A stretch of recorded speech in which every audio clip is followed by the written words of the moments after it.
যারা যারা এগুলো ইনভলভ ছিল, যাদের হাতে রক্ত, সবার বিচার হবে। কেউ বাঁচতে পারবে না, এই বিচারের থেকে কারো মুক্তি নেই। উনি বলেছেন যে তারা কোদাল হাতে দেয়াল ভেঙে এসব টর্চার সেল আবিষ্কার করেছে। গুম কমিশনের রিপোর্ট জাতির জন্য একটা বড় ডকুমেন্ট, এটা অবশ্য পাঠ্য হিসাবে সবাইকে পড়তে হবে। যারা এর সঙ্গে জড়িত অবশ্যই তাদের বিচার করতে হবে, তা না হলে আমরা নিষ্কৃতি পাব না। আপনারা জানেন কিছুদিন আগে একটা রিপোর্ট হয়েছিল যে আয়নাঘরে ভিজিট হচ্ছে না, কিন্তু আপনারা দেখলেন তো আমরা প্রত্যেকটা ঢাকার যতগুলো আয়নাঘর আছে সবগুলোতেই বিশিষ্ট যেগুলো সেগুলো ভিজিট হয়েছে, এবং বাংলাদেশে যত আয়নাঘর আছে প্রত্যেকটা খুঁজে বের করা হবে। সোফার আমাদের কাছে গুম কমিশনের ইনভেস্টিগেশন অনুযায়ী এবং সিকিউরিটি ফোর্সে যা ইনভেস্টিগেশন করেছে আমরা জেনেছি এটার সংখ্যা কয়েকশো, মেবি 700 থেকে 800, এবং এইটা আরও বের হচ্ছে। এবং এটা বোঝা যাচ্ছে যে এটা শুধুমাত্র ঢাকায় কনসেন্ট্রেট ছিল না, প্রত্যন্ত অঞ্চলেও এরকম অনেক আয়নাঘর ছিল। আমি আপনার প্রথম প্রশ্নটা বলি যে আমরা যে জায়গাগুলো গেলাম, আপনারা দেখেছেন, এটা ছবি আমরা দিয়েছি, খুবই টাইনি, খুবই ক্ষুদ্র ক্ষুদ্র রুম, এবং এটা যে প্যাসেজ খুবই দূর। কিছু কিছু ক্ষেত্রে দেখা যাচ্ছে যে আমরা ওই ইট ভেঙে ওইটার থেকে প্যাসেজ তৈরি করা হয়েছে। তো পুরো বিষয়টা আসলে লজিস্টিক্যালি এটা একটা চ্যালেঞ্জ ছিল। সেই জন্য আমাদের আইডিয়া ছিল যে আমরা বিটিভির থেকে নিব, বিটিভির এবং পিআইডির থেকে আমরা ফটোগ্রাফার নিয়েছি, বিটিভির থেকে আমরা টেলিভিশনের 2টা ক্যামেরাম্যান নিয়েছি, এবং আমাদের নিজস্ব যারা প্রেস উইংয়ের একজন ফটোগ্রাফার ছিলেন উনি ছিলেন। এছাড়া আমরা বাইরের থেকে নিয়েছি আল জাজিরাকে আর নেত্র নিউজ জানেন সে বাংলাদেশ ফোকাস একটা নিউজ ওয়েবসাইট, এবং তাদের এই যে আয়নাঘরের বিষয়ে তাদের যথেষ্ট অবদান আছে। তারা কিন্তু এটার সাথে ডগেডলি তারা কিন্তু এই জিনিসটা পার্সু করছিল সেই স্টোরিটা, তো তাদেরকে আমরা নিয়েছি। আর একজন সাংবাদিকও ছিলেন। এর বাইরে আমরা নিতে পারিনি, আসলে লজিস্টিক্যালি এটা খুব চ্যালেঞ্জিং ছিল এইটা নেওয়ার বিষয়টা। না, আলামত নষ্ট করা হয়েছে কি হয়েছে না সেটা গুম কমিশন দেখছে, এবং সেই অনুযায়ী এটার উপরে যখন কেসগুলো হচ্ছে ইন্টারন্যাশনাল ক্রাইমস ট্রাইব্যুনাল তাদের প্রসিকিউটররাও দেখছেন। আমরা প্রত্যেকটা জিনিসগুলো দেখছি, এবং সেই আলোকে আমরা যেটা করেছি যে এটা এখন এই একটা এভিডেন্স হিসেবে গুমের এই প্রত্যেকটা আয়নাঘরগুলো এখন সিলগালা করা থাকবে, বিকজ এটা আমাদের লিগাল প্রসেসে এটা লাগবে। এখন মনে হওয়া এটা তো লিগাল বিষয়, ওরা এটা ডিসাইড করবেন, ওনারা বলবেন যে কিভাবে এটা আদৌ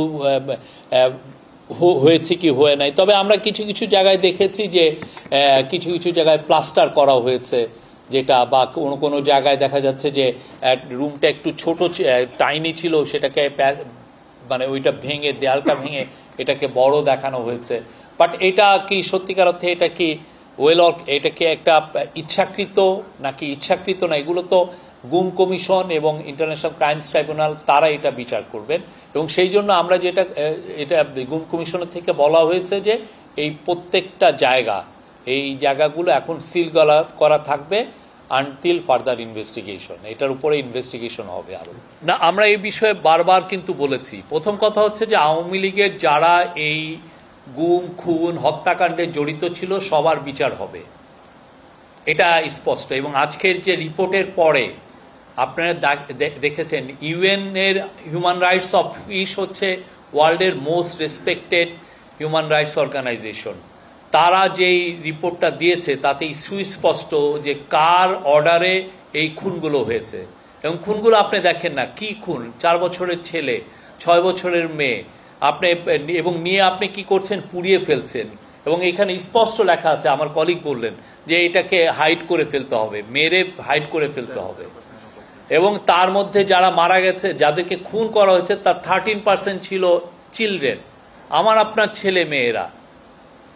তো সেই বিষয়ে আমরা আবারও বলছি, যারা যারা এগুলো ইনভলভ ছিল, যাদের হাতে রক্ত, সবার বিচার হবে। কেউ বাঁচতে পারবে না, এই বিচারের থেকে কারো মুক্তি নেই। আমরা তাদেরকে বিচারের সম্মুখীন আনবো। এবং সেই জন্য দেখেন আমরা কিন্তু শেখ হাসিনার এক্সট্রাডিশন চেয়েছি। শেখ হাসিনা এখানে মেন, উনার নির্দেশে এই ঘটনাগুলো ঘটেছে, এই খুনগুলো হয়েছে।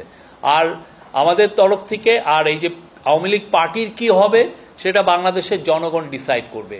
এত কিছু তারা তো দেখছে কি করেছে, গত 15টা বছর কি করেছে, তারা উন্নয়নের গল্প শুনিয়েছে, কিন্তু আমরা যে দেখলাম শুধু ডার্ক অ্যান্ড ডার্ক অ্যান্ড, সেখানে আমাদের কলিগ একটা দেখছে যে ওইখানে আপনি দেখতে হলেও বড় আপনার টর্চ লাইট নিয়ে যেতে হয়, কি ভয়ঙ্কর। আপনি সত্যিকার অর্থে আপনি যদি ওইখানে একদিন থাকি, দ্বিতীয় দিন পাগল হয়ে যাব। আপনার 6 মাসে আপনি তো এটা খুবই একটা, আপনি যে প্রশ্নটা করলেন এটা, হ্যাঁ, আপনি একটা হাইপোথিসিস করলেন। আমরা তো সবাইকে বলছি, আমাদের যদি হিউম্যান রাইটস ভায়োলেশন হয় আপনারা রিপোর্ট করেন, ইউ আর মোস্ট ওয়েলকাম। কিন্তু যেটা হয়নি সেটা নিয়ে আপনি তো ঠিক না। আর যেগুলো আমাদের সময় যেগুলো যেই রিপোর্টগুলো এসছে কিছু কিছু জায়গায় যে হিউম্যান রাইটসের কিছু এক্সট্রা জুডিশিয়াল কিলিং এর কথা হচ্ছে, প্রত্যেকটা ঘটনা ইনভেস্টিগেশন হচ্ছে, প্রত্যেকটা বিষয়। আপনারা এগুলো আরো আপনারা দেখেন আমরা কি কি করছি। আমাদের তো অনেকগুলো রিফর্ম কমিশন কাজ করছে, আমাদের জুডিশিয়াল রিফর্ম কমিশন কাজ করছে, পুলিশ রিফর্ম কমিশন কাজ করছে, এগুলোর অনেকগুলোর আওতায় এই সমস্ত জিনিস পড়বে, আপনি দেখবেন। তো আমরা বাংলাদেশে যত প্রত্যেকটা সিটিজেনের যাতে হিউম্যান রাইটস আপহোল্ড থাকে সেই জন্য আমরা কাজ করছি, এবং সেই অনুযায়ী আমরা অবশ্যই নিশ্চিত করব যে যাতে ভবিষ্যতে বাংলাদেশের কোনো সিকিউরিটি ফোর্স যাতে কারো হিউম্যান রাইটস ভায়োলেশন না করে।